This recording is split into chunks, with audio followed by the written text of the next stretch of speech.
তো আজকে আমাদের লক্ষ্মীরে বীজ দিবার আসছে, দেখেন লক্ষ্মী ডাকে আসছে। আর কি সিমটমগুলো, যে সিমটমগুলো দেখলে আপনারা অবশ্যই ডাবল বীজ দিয়ে দেবেন গরুরে।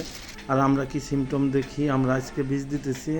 আমার এই গাভীটা গতকালকে ডাকে আসছে, বড় গরু, ও অবশ্যই 3 দিন আপনার হিট থাকে, তাই আমরা গতকালকে কিন্তু বীজ দেইনি। গতকালকে বীজ না দিয়ে আমি আজকে এই যে এই কর্মী ডাকছি, দেখেন আমার এই গাভীটাকে বীজ দেওয়ার জন্য আসছে, এখন বীজ দিবে।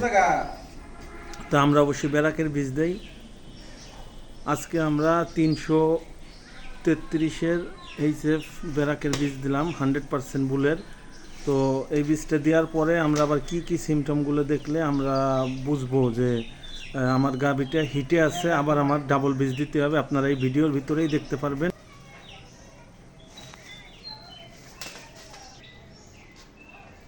এবং কি যদি ডাকে থাকে তাহলে আমি আগামীকালকে আবার ভিডিও দিয়ে একসাথে করে আমি ভিডিও ছাড়ার জন্য রাখছি। দেখেন তো এই বীজ দিতেছে, বীজ দেওয়ার হিট আছে না ভাই, যে জিনিসগুলো এইগুলো আপনারা অবশ্যই ফলো করবেন, যে কিভাবে পানি গরম করতে হয়, কিভাবে আপনার কাটি মুছতে হয়, সব কিছু খেয়াল করে আপনার বীজ দেওয়া লাগবে। তা আমাদের আজকে ইনশাআল্লাহ বীজ দেওয়া হয়ে গেল ব্যারাকের এইচএফ 333 নম্বর বুলের বীজ।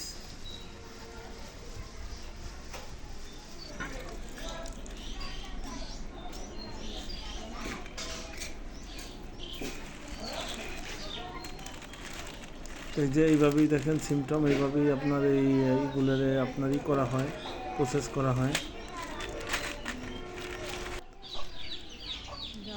তো আজকে দেখেন এই যে আবার আমাদের, আমি এই কর্মী ডাকছি, আজকে আবার আসছে আমাদের গাভীটাকে বীজ দেওয়ার জন্য। এই গাভীটাকে আমি কিন্তু গতকালকে বীজ দিছি, দেখেন ডাবল বীজ কি জন্য দেখলাম যে আমার গাভীটা আবার হিটে আছে, এই জিনিসগুলো মল আসতেছে এবং কি লেজ লাড়াচাড়া করতেছে, আবার রাত্রে 2-3টে হামলা নিতেছে। তাই আমরা কিন্তু এই গরুটা অলরেডি 36 ঘন্টা ওভার ডাকে হিটে আছে, 3 দিন হয়ে গেছে, 3 দিন পার হয়ে যায় আজকে দিয়ে। তারপরে আমি আজকে এই সিমটম দেখে আমি এই যে এই কর্মী ভাইরে ডাকছি, সেই যে বীজ দিবে। দেখেন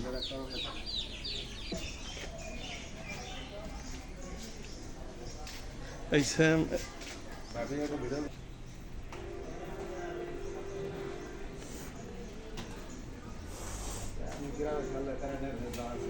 আলহামদুলিল্লাহ একটা যখন ভালো পাচ্ছেন না না হওয়াটা আমার একটা বরকত, অনেক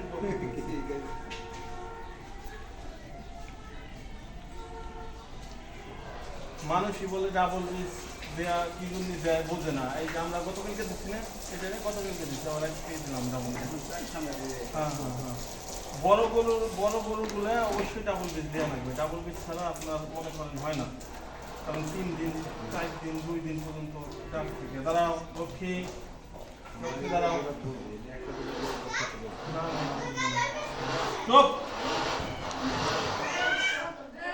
যদি দেখেন যে আপনার একটা গাভী বীজ দেওয়ার পরে সন্ধ্যা পর্যন্ত একটু হামলাইতেছে, অনেক গরু হামলাবে না এবং কি মল আসতেছে, তাহলে আবার কি আবার এই সিমটমগুলো দেখলে আবার অবশ্যই আবার ডাবল বীজ দিয়ে দিতে হবে। ঠিক আছে, আবার ডাবল বীজ দিতে হবে। তাই দেখবেন যে মল ভাঙতেছে এবং কি গাভীর লেজ লাড়াচাড়া করতেছে, এই জিনিসগুলো দেখলে আবার আপনারা ডাবল বীজ দিয়ে দিবেন গরুকে। আর ডাবল বীজ দিলে ইনশাআল্লাহ গরুর 90% কনসেপ্ট থাকার সম্ভাবনা বেড়ে যায়। তো এই যে আমরা গতকালকে একটা বীজ দিছিলাম, আবার এই আজকে এখন আমরা কি বীজ দিয়ে দিলাম, ইনশাআল্লাহ আশা করি আমাদের গাভী বীজ রাখবে।